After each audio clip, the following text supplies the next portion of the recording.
অযোধ্যায় রাম মন্দির নির্মাণ এখন কিন্তু বর্তমানে রয়েছে অন্তিম পর্যায়ে।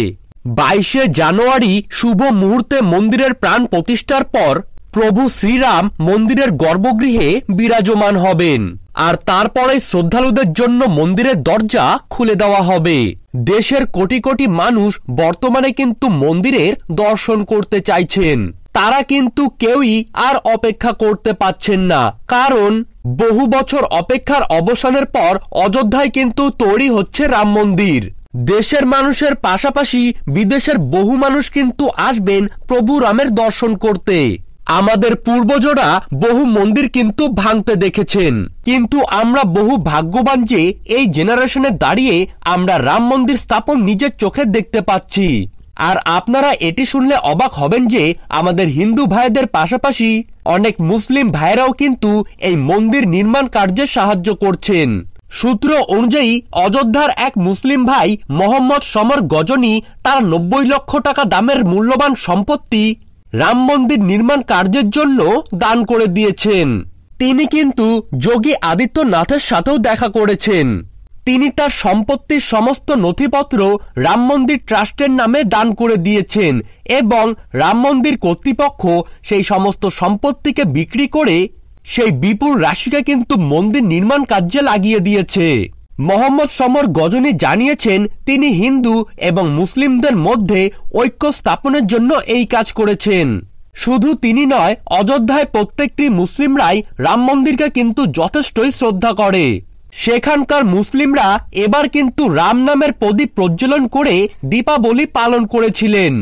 14 বছর বনবাস কাটিয়ে যখন ভগবান শ্রীরাম তার গৃহে ফিরেছিলেন তখনই কিন্তু পালিত করা হয়েছিল দীপাবলি।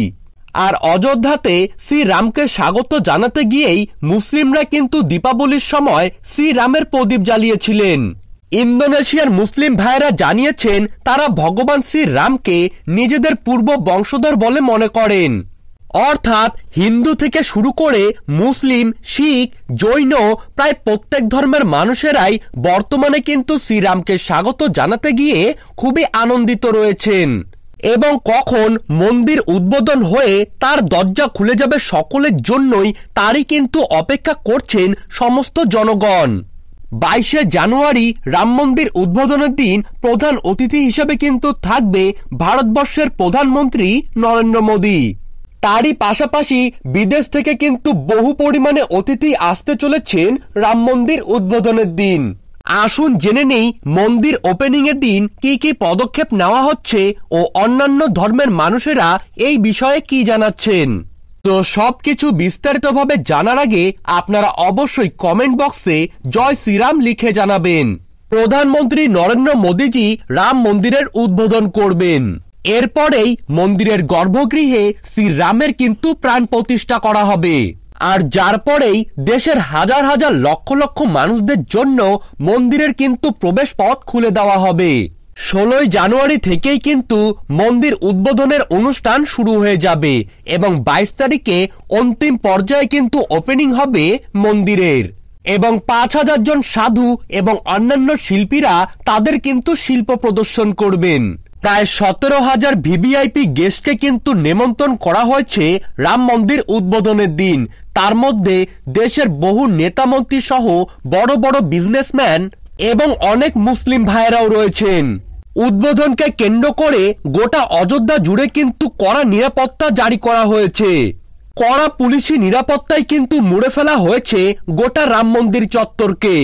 রাম মন্দির উদ্বোধনের অনুষ্ঠান যাতে সবকিছু সুষ্ঠুভাবে সম্পন্ন হয় তার জন্য কিন্তু আপনারা অবশ্যই প্রার্থনা করবেন।